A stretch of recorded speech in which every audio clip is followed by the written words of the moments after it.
Mais uma aula com o nobre advogado da cidade aqui da Uana, Mato Grosso do Sul, Dr. Aloísio Cáceres Paz. Já vai deixar saudade aqui na capital paulista e hoje nós iremos viajar um pouco sobre este belo assunto chamado física quântica aplicada no processo penal. É um assunto inusitado para muitos advogados, como também acadêmicos no direito, mas nós temos que ter um arcabouço do conhecimento, além da parte doutrinária e processual, porque temos que ter o adestrado conhecimento para saber como adaptar todas as ciências ao direito. E o direito é que desta forma cresce com mais performance. E o advogado, de forma erudita, ele tem o seu espaço no mundo jurídico. Vamos iniciar. Física quântica aplicada no processo penal. Primeiro, vamos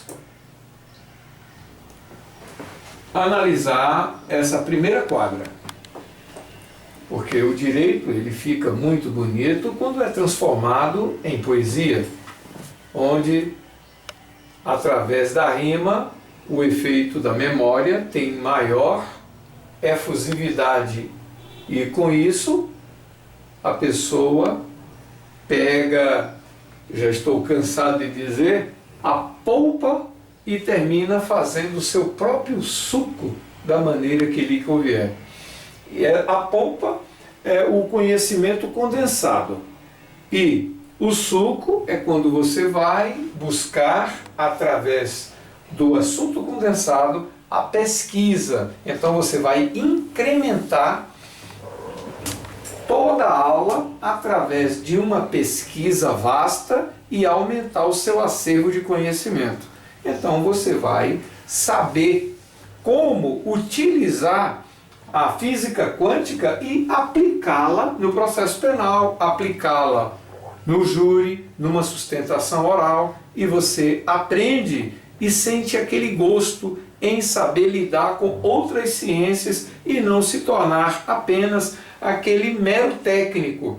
A parte técnica, de nulidade, disso, e você fica sendo aquele advogado que só sabe o direito da sua forma usual, convencional. Mas se você é um advogado e que tem o conhecimento da física, da química, da geografia, da psicologia, da psicanálise e sabe manusear com muita facilidade todas as ciências, então você realmente vai se tornar um ícone na profissão do ordenamento jurídico.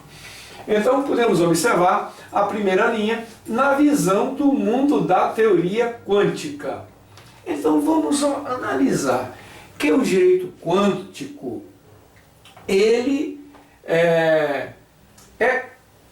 se consiste simultaneamente em ondas e partículas. Eu tive a oportunidade de fazer um júri em que eu discorri justamente a questão da dimensão, estas ondas e partículas. E falei que há 20, 30 anos atrás, quando não existia o webcam, se alguém chegasse e dissesse, olha, doutor Aloísio, opa, eu tenho que chegar um pouco aí, doutor, eu tenho que chegar um pouco aí para poder chegar e dizer, não, eu estou aqui dando aula com o meu amigo nobre, doutor Aloísio, como é que nós podemos nos ver neste momento? Não podemos nos ver. Não dá para você chegar um pouco perto aqui? Se levantar, levanta aí, por favor. Não tem condições? Não tem. Não tem condições. Mas quando termina a aula, nós iremos bater aquela foto, você fala sobre a aula, eu falo também, aí todo mundo sabe que eu não estou fazendo de conta que estou dando aula. Tudo bem, pela ordem. Então, o Steve Jobs e o Bill Gates, eles revolucionaram o mundo da informática, como também a empresa Apple criou muitos aparelhos eletrônicos que revolucionaram também. Então essas duas apoteoses do mundo da genialidade criaram e trouxeram o mundo quântico até a terceira dimensão. Isso aí é público notório, porque se há 20, 30 anos atrás, ou poucos anos atrás, alguém chegasse e dissesse: olha, eu criei um projeto e este projeto trata-se de um aparelho, um webcam, e pelo computador eu vou ter a oportunidade de falar com quem está no Japão, em Londres, em todos os países, e ministrar aula, e isso vai ser muito mais divulgado, e todos os países vão se entrelaçar entre si através de teses, através de todos os noticiários. Pera lá, você está me dizendo que vai criar um aparelho e que vai fazer com que eu aqui em São Paulo fale com quem está em Londres? Você está maluco. Você está com algum problema psiquiátrico. Por quê? A questão da química quântica, da física quântica, sendo trazida para a terceira dimensão. Como? Mas você tem que ter o conhecimento das dimensões, desfragmentando essas dimensões. Porque não é só você chegar a ler, é você chegar a ler e transmitir e provar por A mais B o porquê dessas dimensões, o porquê da física quântica e como você aplicar a física quântica no processo penal. Pela ordem. Então vamos lá. A primeira dimensão. A luz. Tudo começou com a luz. Tudo começou com o Logos. Não é? Então, Deus, o ser existente de si mesmo, é o Criador. Então, Deus, ele se representa como Logos, que tem 7 cores e que forma aquele pacto que Deus fez com Noé através do arco-íris. A segunda dimensão, energia. Então, da luz veio a energia. E da energia, nós podemos observar que tem 2 polos. A energia positiva e a energia negativa. O poder de Deus e o poder de Satanás. A energia positiva, quando você recebe a presença de Deus na sua vida. A energia negativa, quando você recebe a presença do demônio na sua vida. E o choque. Tem aquele choque em que você recebe, mas é um choque positivo, como uma esteira que você recebe eletrodos, aquele choquezinho, mas que vai fazer bem a sua coluna. Ou até mesmo o exame de eletroencefalograma. Você coloca os eletrodos no seu cérebro, mas é positivo. Mas tem aquele choque negativo, quando você recebe uma descarga e você chega a óbito. Então essa é a segunda dimensão, que é a energia. Mas a terceira dimensão é o mundo físico. Então, podemos observar. Eu quero pegar uma caneta aqui. Vou pegar uma caneta de metal.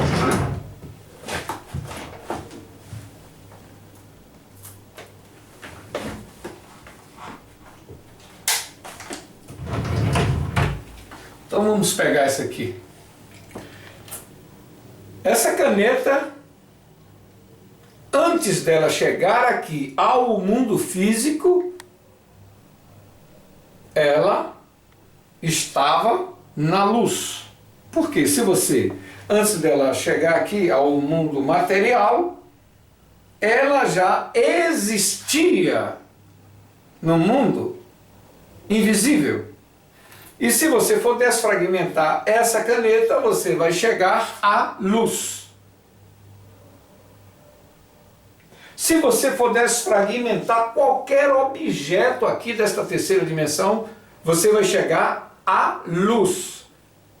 E da terceira dimensão, você pode observar que se você fratura a pálpebra da sua mão, então você vai para o hospital. O que é que você vai ter que fazer? Você vai ter que tirar o raio-x. Porque o médico quer saber o que foi que aconteceu com essa fratura. E quando você observa que o raio-x ele é negro, ele não tem luz nenhuma. Mas o que acontece, gente?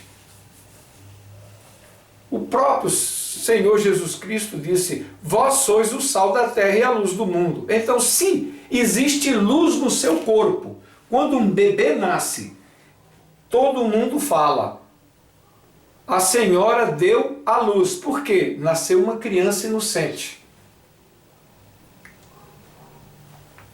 E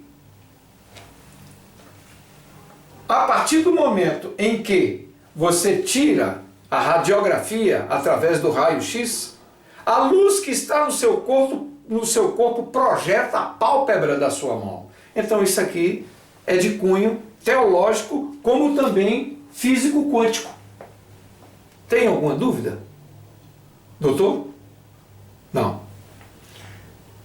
Então, a partir do momento em que você tira a radiografia, a luz que está no seu corpo projeta a pálpebra da sua mão, a fratura que houve. Se você caiu, se houve um problema na clavícula, então o próprio raio-x vai projetar, mas através da luz do seu corpo, porque o raio-x não tem luz. E esta é a quarta dimensão, que são sons e imagens, partículas, que neste momento passam por aqui. E a partir desse momento em que você sai dessa quarta dimensão, aí vai entrar no cunho teológico, sobrenatural. Você vai adentrar o quê? Na quinta dimensão. Essa quinta dimensão também tem sons e imagens. Por quê? Porque é o sobrenatural. Você não consegue ver com seus olhos. Por quê? A quarta dimensão desceu. A partir do momento em que veio a televisão 3D, agora estão trazendo a televisão 4D, mais potente. Então as dimensões, elas caindo, isso projeta que o sobrenatural é muito mais real do que o próprio natural. Porque a ausência do conhecimento é que provoca a ignorância. O homem erra porque é ignorante porque não tem o conhecimento. Mas se você tem um conhecimento da física, da química, das demais ciências, então você pode muito bem aplicar no processo penal. Você vai ter o seu cérebro ativado, você vai saber lidar com as 6 inteligências, que é a verbal, que é a visual, a física, a lógica, a criativa e a emocional. Então, a partir do momento que você sabe administrar as 6 inteligências e você sabe como coadunar todas as ciências em que você tem o conhecimento e é senhor da situação, então você sabe muito bem como desfazer uma prova processual. Outro fato inusitado, que vou entrar agora em outra dimensão, que é justamente na quinta dimensão. Antigamente, quando eu era pequeno, havia filmes da quinta dimensão. Então você, na quinta dimensão, vê uma mosquinha assim, bem pequenininha, como se fosse um monstro. Por quê? Essa é a dimensão onde habitam os demônios. Porque na sexta dimensão habitam os anjos. Então existe um exército. Porque muitas pessoas, elas têm a escritura sagrada apenas como uma simples figura de retórica. Não tem o conhecimento realmente profundo. Porque geralmente a pessoa vai por uma questão de frequentar, mas não procura entrar na presença de Deus, conhecer as Escrituras, a palavra, e que essa palavra possa realmente trabalhar e a pessoa ter ciência de que está seguindo o Cristo vivo, que ressuscitou ao terceiro dia, e que ele provou que esse mundo é menos real do que o mundo invisível. Porque ele mesmo disse, eu não sou daqui, não me pertence a esse mundo. Mas as pessoas, por ignorância teológica, por ignorância da física quântica, perecem. Por quê? Ficam morrendo entre a linha e a letra. A letra mata, mas o espírito dá vida.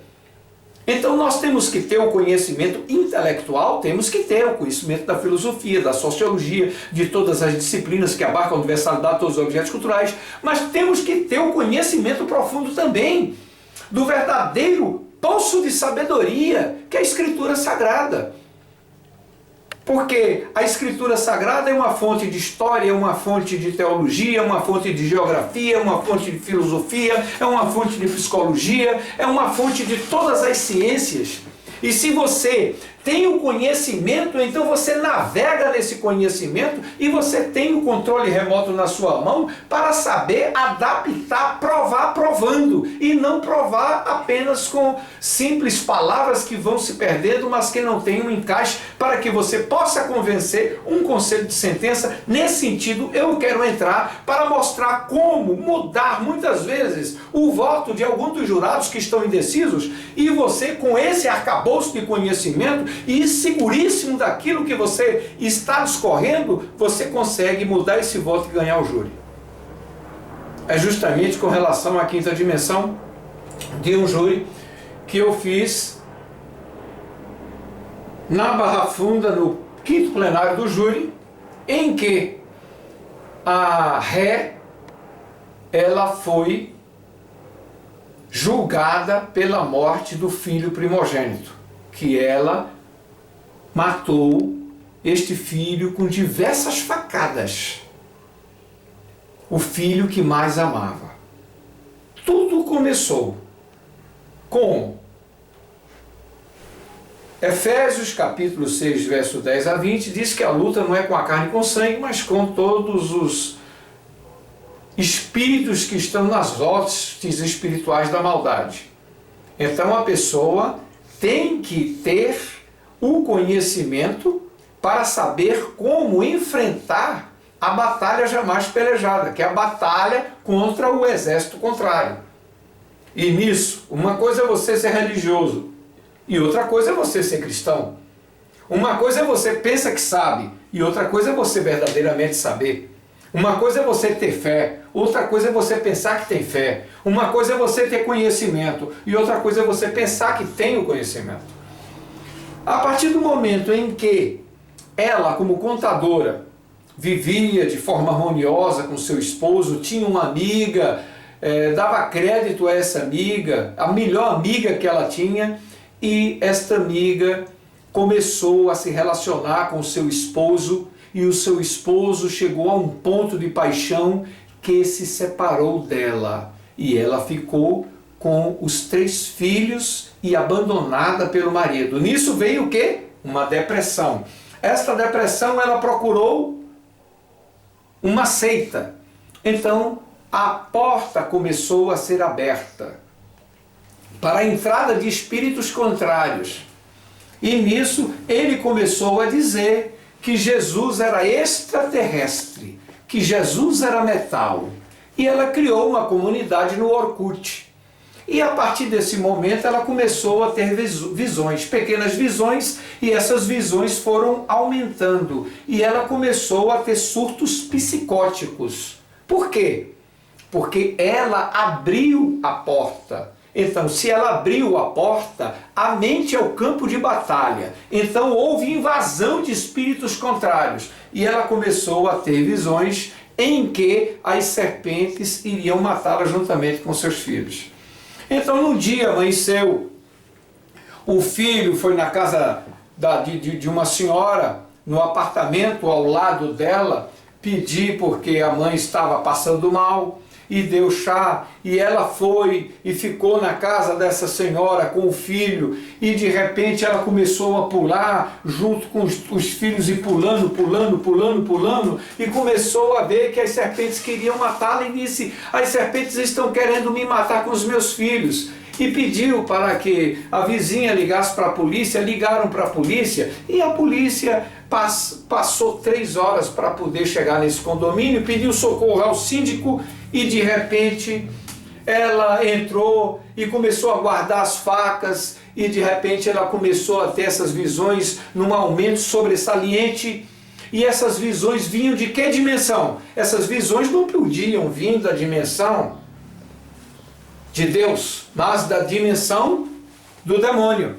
Então foi justamente aí. Por quê? Porque foi aberta essa porta. Então a partir do momento em que ela deu evasão, então o espírito tomou a mente dela. A partir do momento que tomou a mente dela, ela viu que a serpente vinha matá-la conjuntamente com seus 3 filhos. E ela pegou a faca para livrar o filho. Na mente dela, ela estava vendo a serpente matar ela e o filho, mas ela estava não matando a serpente, estava matando seu próprio filho primogênito. Então, justamente foi aí que eu utilizei da retórica, porque a retórica você constrói.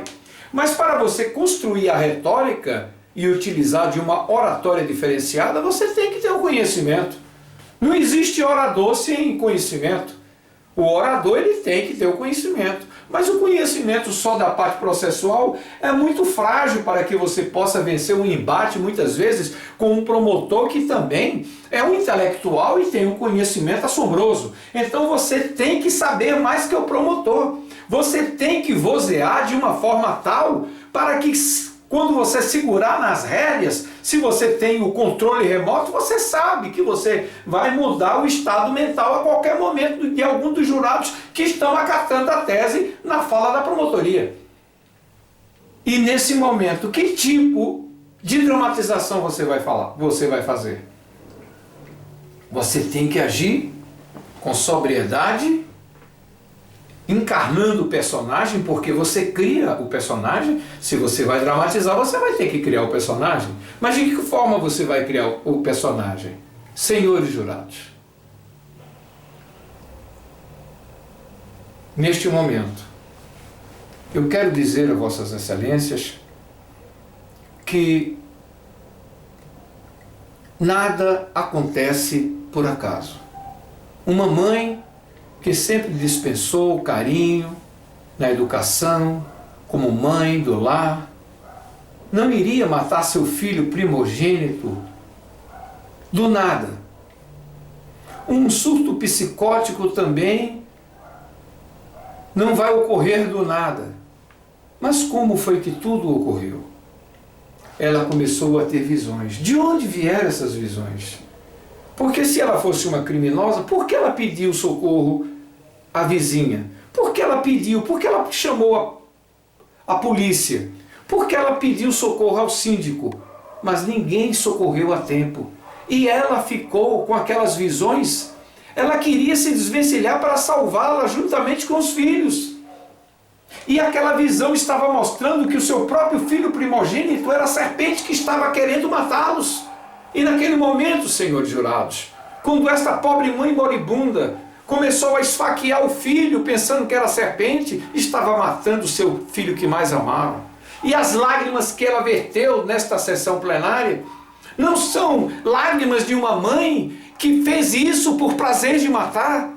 Não foi, senhores jurados. Porque as lágrimas que ela verteu nesta sessão plenária não são as mesmas lágrimas de Susana von Richthofen, porque naquele momento, no programa de Fantástico, o advogado chegou e disse: chora, chora. Não havia mais lágrima para ela verter, porque ela já havia ultrapassado a linha entre a misericórdia e o juízo. Mas essa mãe não. Ela não fez força para chorar, porque ela está presa pelo maior remorso, que é o peso da consciência, porque ela não matou pelo prazer de matar, ela matou para salvar o seu próprio filho que mais amava, pensando que fosse a própria serpente que viesse matá-los. Neste momento, que tipo de sentimento, vossas excelências?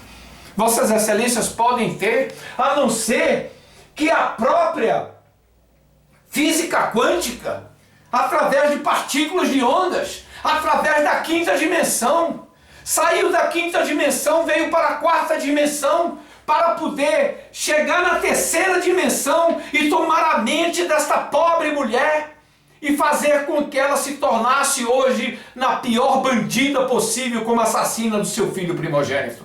Neste momento, eu peço para que Vossas Excelências acatem que ela não entendeu o caráter ilícito daquilo que estava praticando, para que ela seja condenada, mas condenada dentro do que não entendeu o que estava fazendo, porque ela foi para salvar o filho, terminou matando, pensando que era a serpente que iria matá-lo. Neste momento, eu quero que Vossas Excelências utilizem o devido discernimento para se colocar, como se fosse essa própria mãe, como se esta própria Ré, neste momento, fosse irmã de Vossas Excelências, e que tipo de sentimento e que tipo de julgamento Vossas Excelências iriam fazer para que a justiça pudesse ser cristalizada, não de uma forma desconexa, mas dentro daquilo que deve ser regido pelo próprio regente que neste momento toca sublimamente no coração de Vossas Excelências, para que Vossas Excelências, através deste toque, não humano, mas sim divino, tomem suas decisões. Bem, creio que tenha explicado de um modo exequível e agradeço por mais uma oportunidade. Esta aula está terminada.